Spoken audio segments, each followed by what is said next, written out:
The moment a badge forgets the law, it stops protecting justice and starts testing it.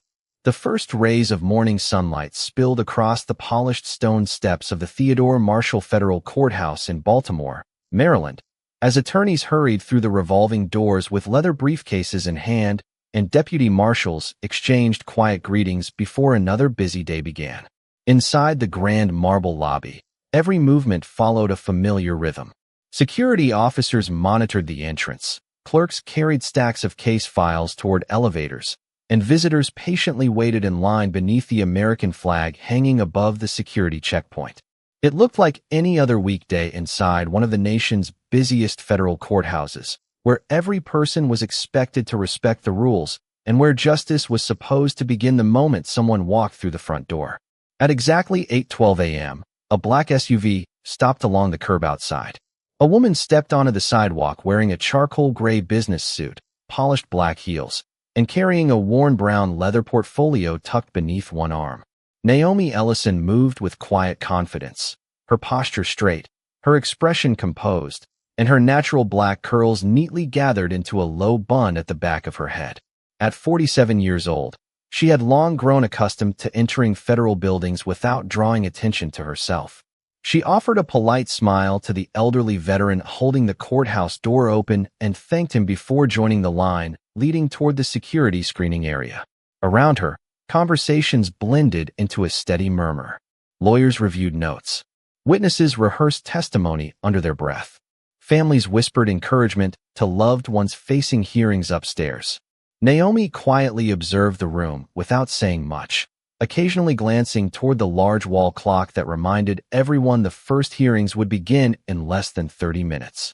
Behind the security station stood Officer Daniel Mercer, a veteran court security officer whose sharp blue eyes rarely lingered on anyone for more than a second. This morning was different. The moment Naomi stepped forward and placed her portfolio onto the conveyor belt, Mercer studied her with unusual intensity. His expression tightened before she had spoken a single word. "Identification," he said flatly. Naomi calmly reached into her purse and began retrieving her federal identification wallet. Before she could fully open it, Mercer abruptly raised his hand. "Leave it closed." Several nearby visitors turned their heads. Naomi looked at him with measured calm.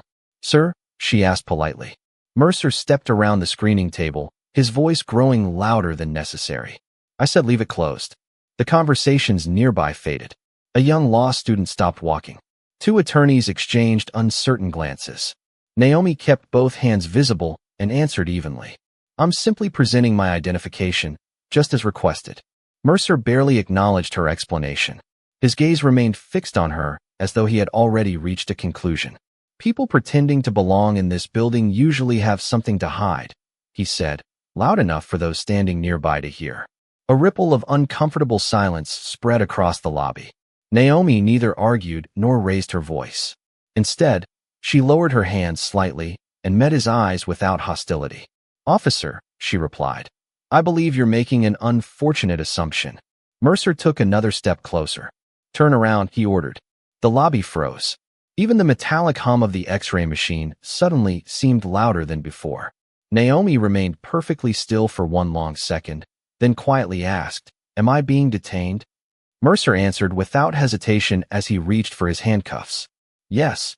Across the lobby, an elevator door opened, and a courthouse clerk rushed out holding a folder stamped with the words, "Urgent, Chief Judge."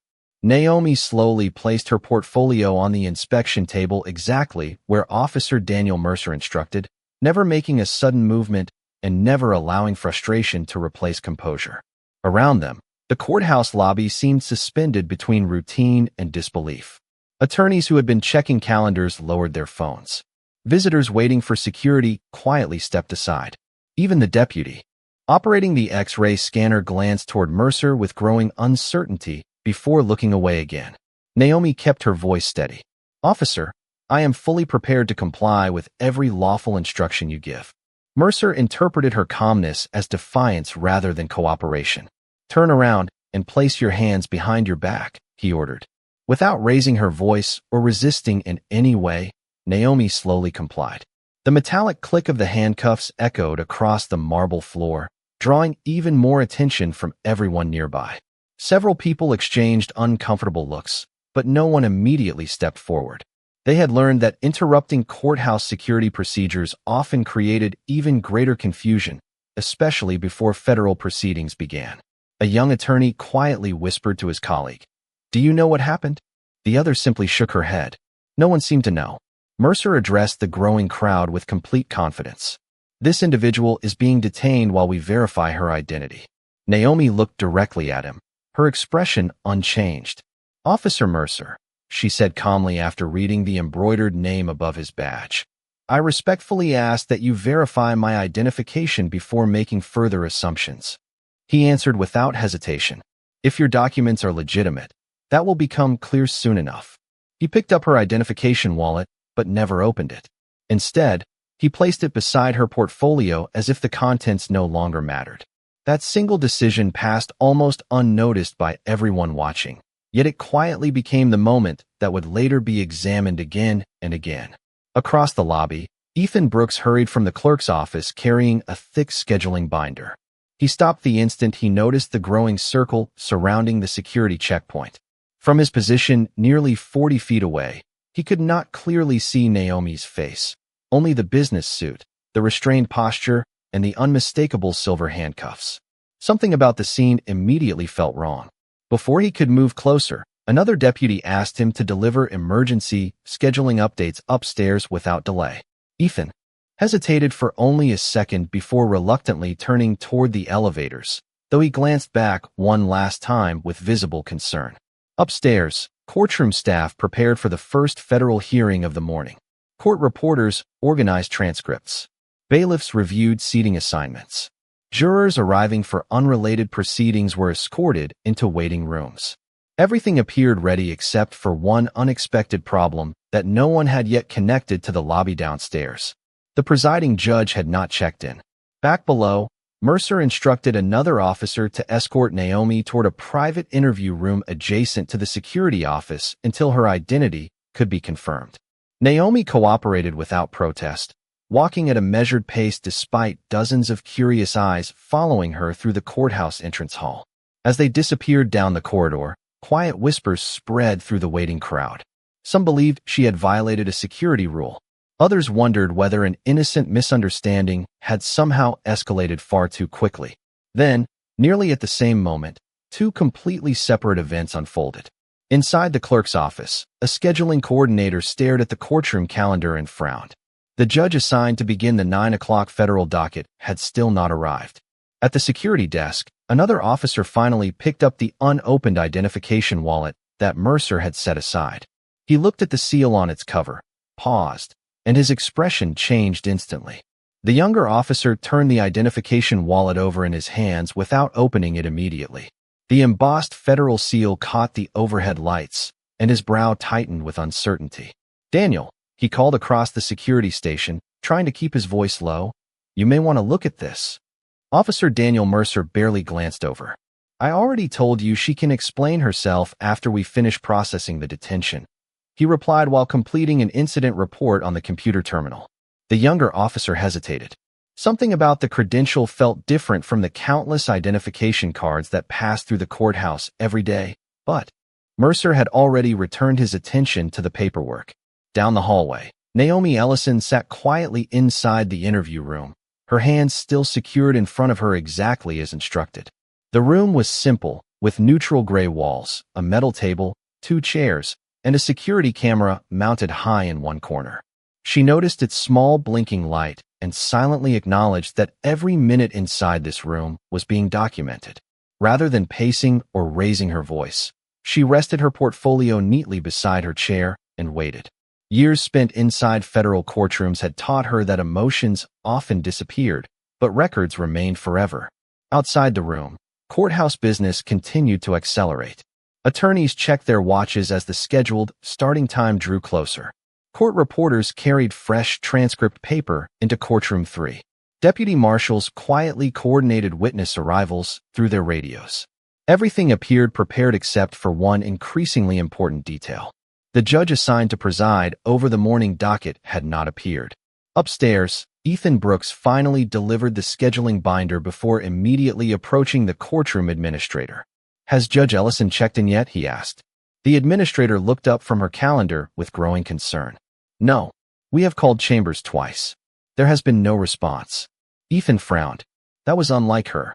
Naomi Ellison had built a reputation over nearly 2 decades on the federal bench for arriving early, reviewing every file personally, and greeting courtroom staff before each session. She had never simply disappeared. At nearly the same moment, the younger officer standing outside the interview room quietly opened the identification wallet. His eyes immediately widened.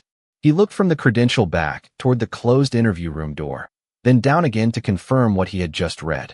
For several seconds he said nothing. He checked the photograph. The name matched. The federal identification appeared authentic in every visible detail. A slow wave of uneasiness settled across his face. Before he could say another word, Mercer walked back into the hallway, carrying additional paperwork. "Do not worry about that," Mercer said confidently. "Counterfeit credentials have become more sophisticated over the years." The younger officer looked uncertain. "Maybe we should contact the clerk's office before we continue." Mercer dismissed the suggestion with a brief shake of his head. "We verify after detention, not before. Procedure protects everyone." The explanation sounded firm enough that no one challenged him further, yet doubt had already begun spreading through the security staff. Upstairs, the digital courtroom clock quietly changed to 8:28 a.m. Attorneys filled every counsel table. Spectators settled into the gallery. The courtroom deputy stepped toward the bench, glanced once more toward the empty entrance reserved for the presiding judge, and exchanged a worried look with the chief judge's assistant. Then the courtroom doors opened unexpectedly, and Chief Judge Richard Holloway entered several minutes earlier than anyone had anticipated, his expression unusually serious as he asked one question that instantly changed the atmosphere throughout the entire floor. "Has anyone located Judge Naomi Ellison?" Chief Judge Richard Holloway's question hung over the courtroom like a weight that no one could ignore.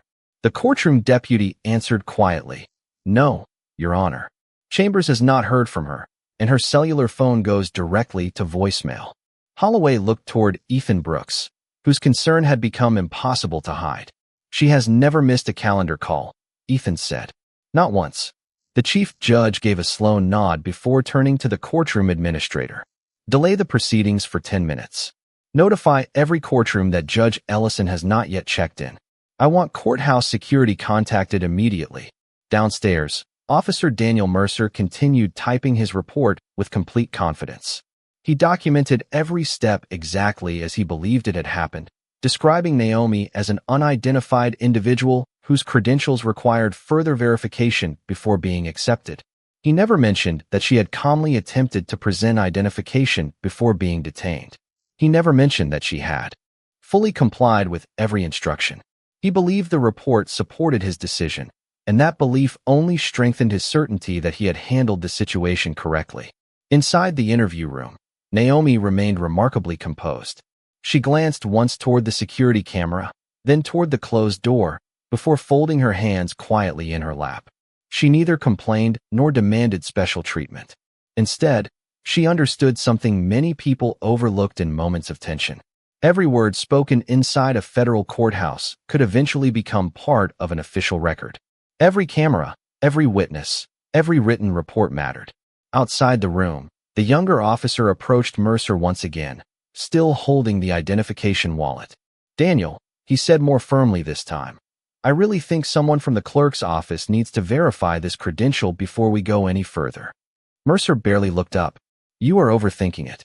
Anyone can carry a convincing credential. Verification comes through procedure, not appearances." The younger officer hesitated.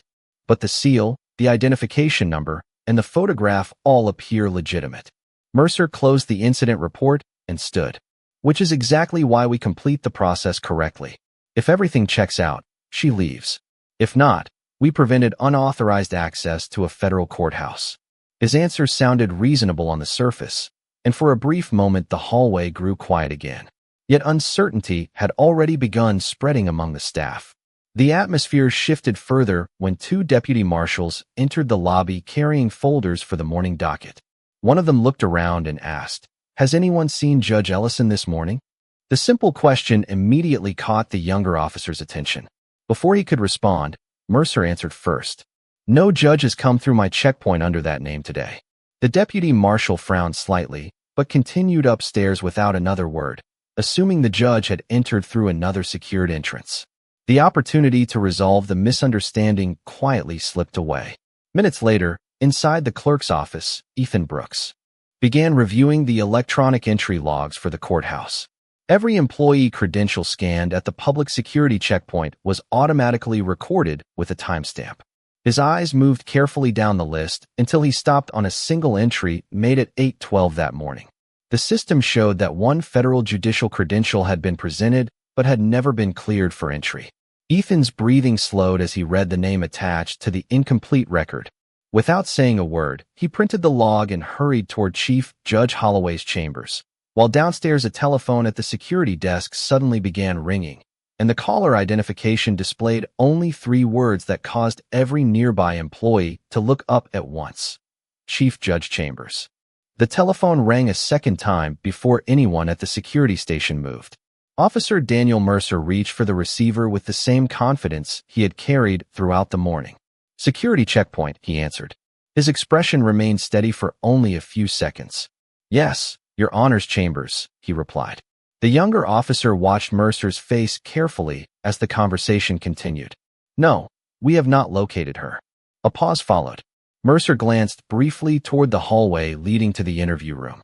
There was an unidentified individual detained for credential verification. Another pause. The confidence in his voice began to soften. Yes, I understand. He slowly returned the receiver to its cradle without saying another word. What did they say? The younger officer asked. Mercer hesitated. The chief judge wants an immediate status update on every person currently being held for identification verification. The younger officer looked toward the unopened incident folder on the desk. Then we should probably start with her. Before Mercer could respond, Ethan Brooks hurried into the lobby carrying the printed electronic access log. He approached the security desk with controlled urgency. I need to know where the woman from the 812 credential scan is, he said. Mercer folded his arms. Why? Ethan placed the printed log on the counter. Because this record shows a federal judicial credential was presented but never cleared. Mercer glanced at the paper without picking it up. Electronic systems make mistakes. Ethan remained calm. This system records every badge presented at the checkpoint. It does not assign names on its own. The information comes directly from the credential. The younger officer looked from the report to the identification wallet still resting on the desk. A heavy silence settled over the security station. Then Ethan quietly asked, Did anyone actually verify the credential? No one answered immediately. That silence spoke louder than any explanation. Upstairs, Chief Judge Richard Holloway stood inside his chambers reviewing the same access log, while the courtroom administrator waited beside his desk. If Judge Ellison entered the building, why was she never reported upstairs? He asked. The administrator shook her head. We do not know, Your Honor. Holloway reached for the telephone again. Contact Chief Marshal Rebecca Sloan. I want every camera covering the public entrance reviewed immediately. I do not want assumptions. I want facts. Minutes later, Chief Marshal Sloan arrived in the courthouse security control room, where dozens of surveillance monitors displayed every hallway, entrance, elevator, and courtroom corridor. She carried herself with quiet authority earned through decades of federal service. Show me the public entrance beginning at 8 o'clock, she instructed. A technician immediately began locating the recording. Downstairs, Mercer finally picked up Naomi's identification wallet. For the first time that morning, he opened it completely. His eyes moved across the official photograph, the federal seal, the Judicial Commission, and the name printed beneath it.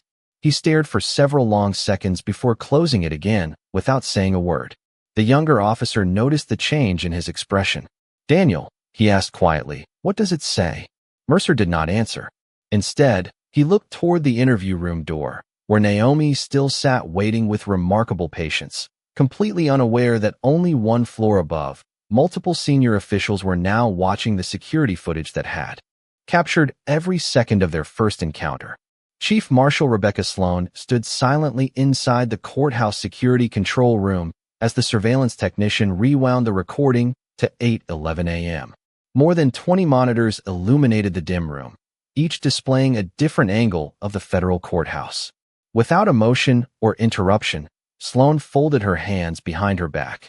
"Play it at normal speed," she instructed. The technician pressed a key, and the footage began. The video showed the steady flow of attorneys, witnesses, courthouse employees, and visitors entering through the public security checkpoint. At exactly 8:12 a.m., Naomi Ellison appeared on the screen carrying her brown leather portfolio. She smiled politely at an elderly visitor, stepped into line, and waited patiently for her turn. Every movement reflected someone completely comfortable with courthouse procedure. No one in the control room spoke. They simply watched. The recording continued as Naomi placed her portfolio onto the conveyor belt exactly as instructed. Then Officer Daniel Mercer approached her.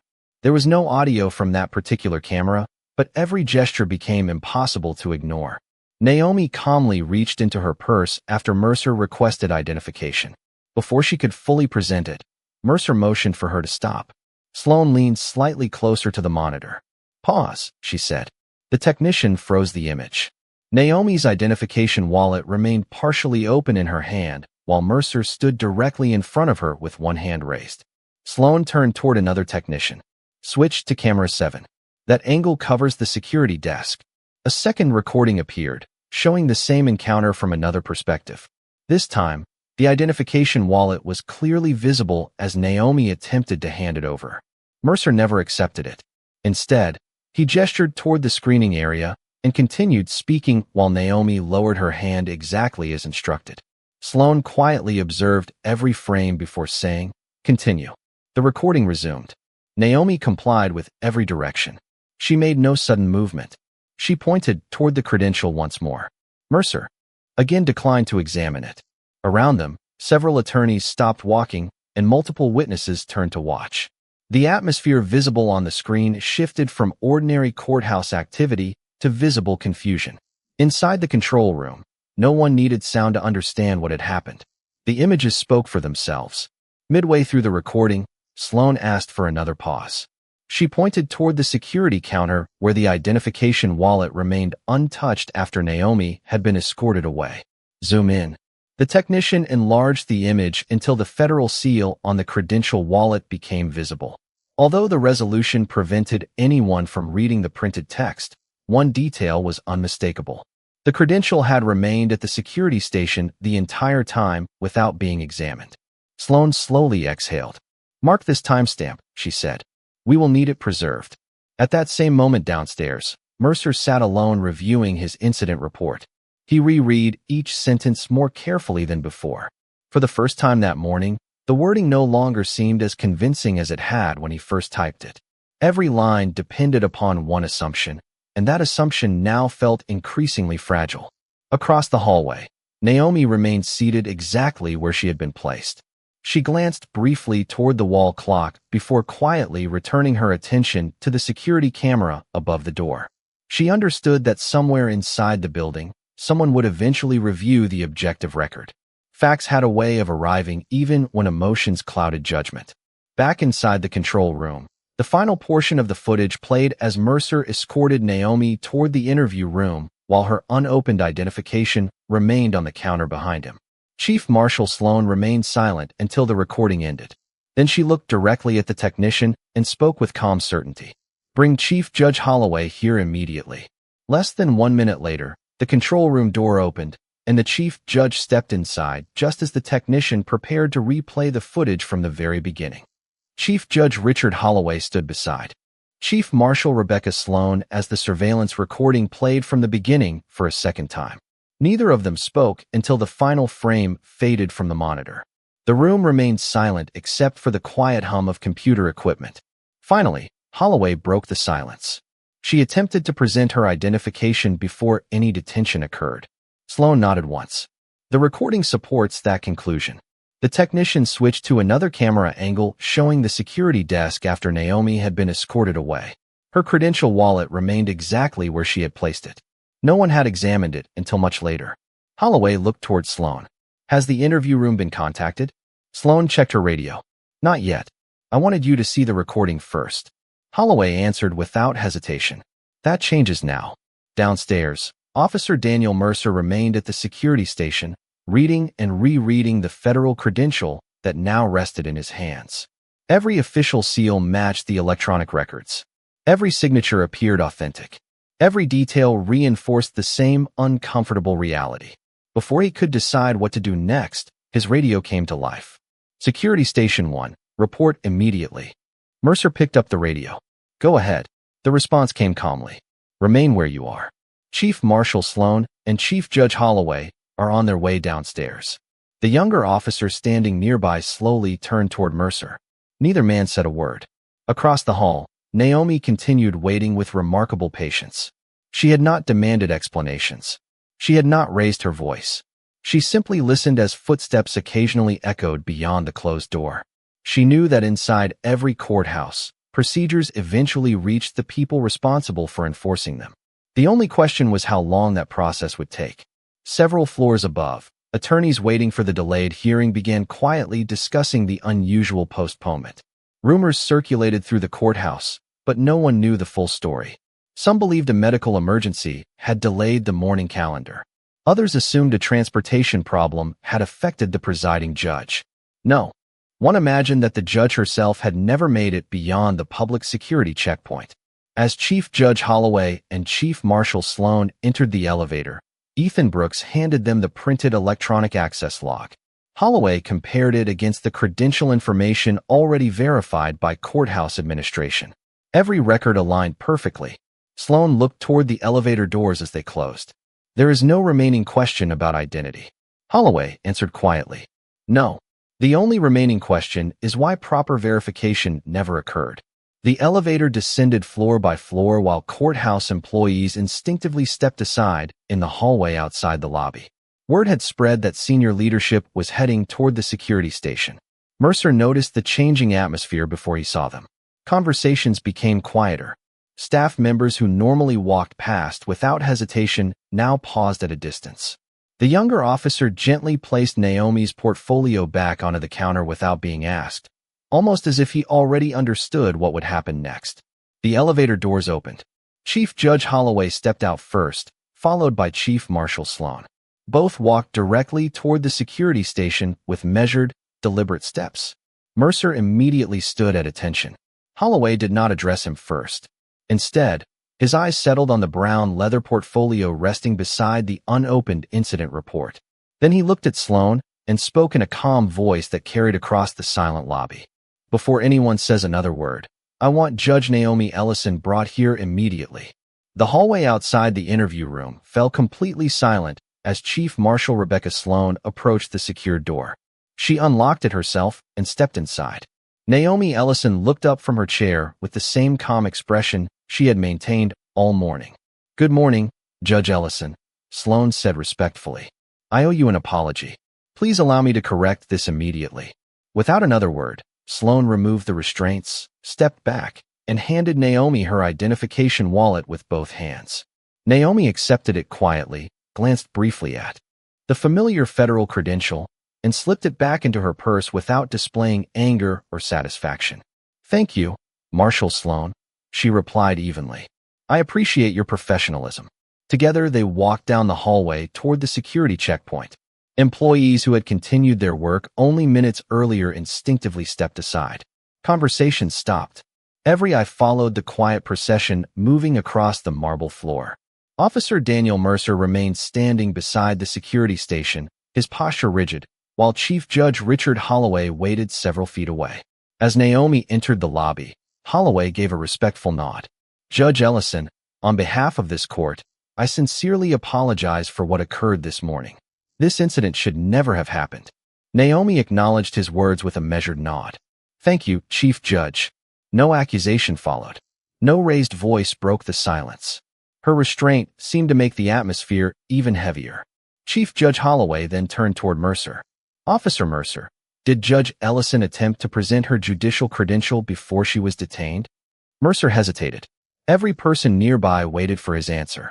Yes, Your Honor, he finally admitted. Did you examine that credential before making your decision? Holloway asked. Another pause followed. No, Your Honor. The admission settled over the lobby with unmistakable weight. Chief Marshal Sloan stepped forward holding a tablet containing the surveillance timestamps and electronic access log. The video recording, credential records, and witness statements are being preserved, she said. The preliminary review confirms that proper verification procedures were not completed before the detention occurred. Mercer lowered his eyes for the first time that morning. The certainty that had guided every decision only an hour earlier had completely disappeared. Around them, courthouse staff quietly absorbed what they had just heard. Some looked toward Naomi with sympathy. Others focused on the floor, recognizing how quickly routine assumptions could produce serious consequences inside a place dedicated to fairness. Chief Judge Holloway addressed Mercer once more, his tone calm but unmistakably firm. Effective immediately, you are relieved of courthouse security duties pending administrative review. Please surrender your courthouse credentials and remain available for internal affairs investigators and human resources. Mercer slowly removed his identification badge and access card, placing them on the security counter without protest. He understood that the process had moved beyond explanation. Federal procedures required a documented review whenever questions of professional conduct arose, and the evidence now included surveillance footage, electronic records, written reports, and multiple witnesses.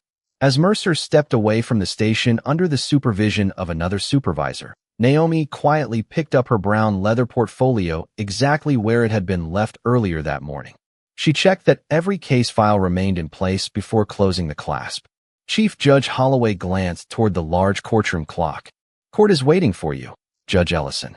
Naomi offered a polite smile, but before she took a single step toward the courtroom corridor, Chief Marshal Sloan's radio sounded once again.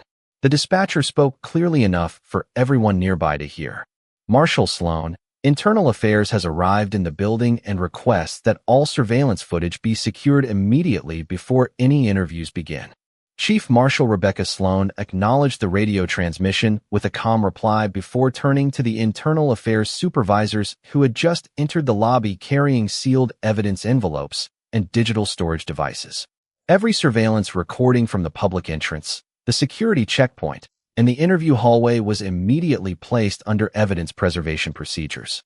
Officer Daniel Mercer quietly followed the investigators toward a nearby conference room where the administrative review would begin. No dramatic confrontation followed. Inside a federal courthouse, accountability did not arrive with raised voices. It arrived through documented facts, verified records, and established procedure. Naomi Ellison watched the process for only a moment, before shifting her attention back to the responsibilities that had brought her there in the first place.